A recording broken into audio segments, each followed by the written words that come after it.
Bonjour à tous. Cette séquence vidéo sera dédiée à la stabilisation d'une tension par diode Zener. Donc après avoir vu le redressement simple et double alternance, on passe maintenant à la stabilisation par la diode Zener.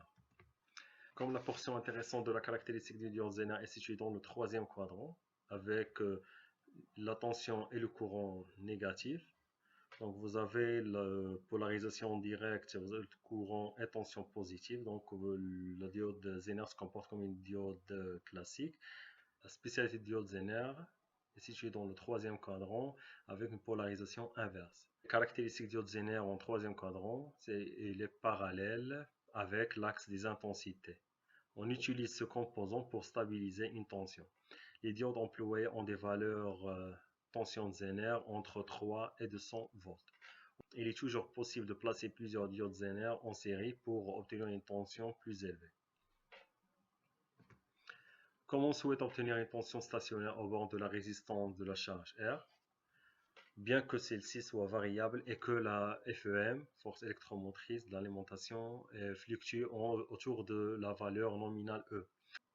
Une diode Zener en polarisation inverse est connectée en parallèle avec la charge. La résistance RP est placée en série avec le générateur afin de limiter l'intensité du courant qui traverse la diode, afin de ne pas dépasser la valeur Imax imposée par le constructeur. Tant que E reste supérieur à la tension Zener, Uz, U, la tension au bord de la charge égale à Uz. D'où le courant Iz. Le courant qui parcourt la diode, c'est le courant Ig du générateur moins le courant IR de la charge. En appliquant la loi des mailles, vous avez E égale à RPIG plus UZ. Donc le courant Ig, c'est E moins UZ sur RP. Et le courant IR qui parcourt le résistor R, c'est la tension U sur R. Tension U qui est égale à tension UZ. Donc IR c'est UZ sur R. Donc IZ équivaut IG moins IR, c'est E moins UZ sur RP moins UZ sur R.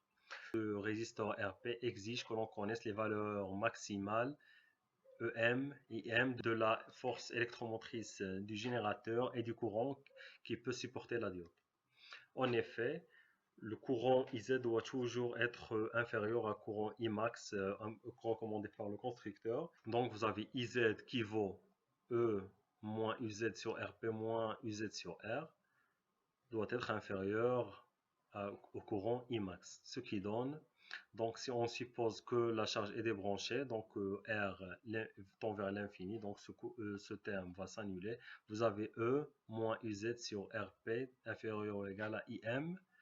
Donc la résistance RP doit être supérieure à la tension maximale de force électromotrice du générateur moins UZ sur IM.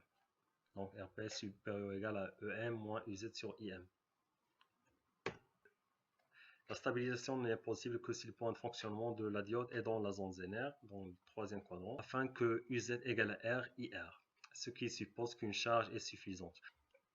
Le courant délivré par le générateur doit toujours avoir une intensité Ig supérieure à l'intensité IR nécessaire dans la branche de la charge. Donc Ig doit être supérieur à IR afin d'avoir un courant IZ positif. L'intensité du courant Ig débité par le générateur est minimale lorsque la FEM est minimale. Donc Ig doit être supérieur ou égal à IR.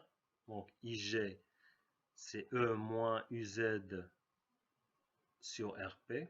Donc le courant minimal, donc on place force électromotrice minimale, E petit m. Et IR c'est UZ sur R, car U égale à UZ. Donc Ig supérieur ou égal à IR, donc Ig supérieur ou égal à UZ sur R. Donc R doit être supérieur ou égal à UZ sur Ig. On prend un exemple, on suppose un générateur utilisé posséder une FEM qui varie entre 8 et 12 volts. Donc une tension sinusoïdale avec un offset de 10 volts.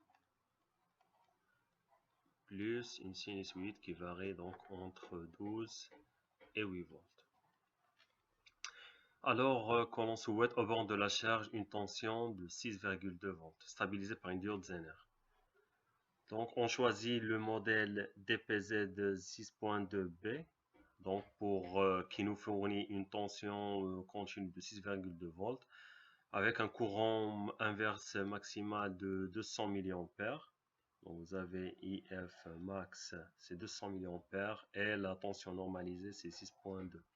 Donc cette tension entre tension minimale de 6,02 et 6,33. En réalisant le montage étudié précédemment, on doit avoir, donc vous avez E max, donc c'est 12, moins 6,2 sur courant max de 200 mA.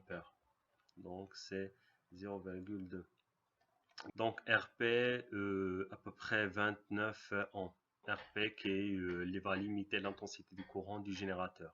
La résistance normalisée dans le série E24, c'est 33 ohms. Donc on va choisir une résistance de 33 ohms afin de limiter l'intensité du courant. Quant à la résistance de charge, elle doit être satisfaite R. Donc vous avez R doit être supérieur à UZ sur IG.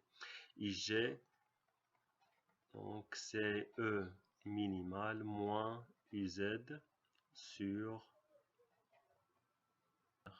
P.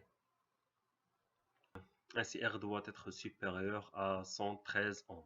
Donc la résistance normalisée choisie, c'est de 130 ohms. On passe maintenant à multisim afin de vérifier ces résultats. Donc, on alimente le circuit avec une tension de 10 volts plus une tension sinusoïdale de valeur efficace 1,414. Donc 2 volts maxi, VM égale à 2 volts. La fréquence de 50 Hz. Donc vous avez la résistance RP de 33 ohms, la résistance R de la charge est de 130 ohms, et ainsi que la diode DPZ 6.2B placée en antiparallèle avec la charge. Donc je lance la simulation. Vous avez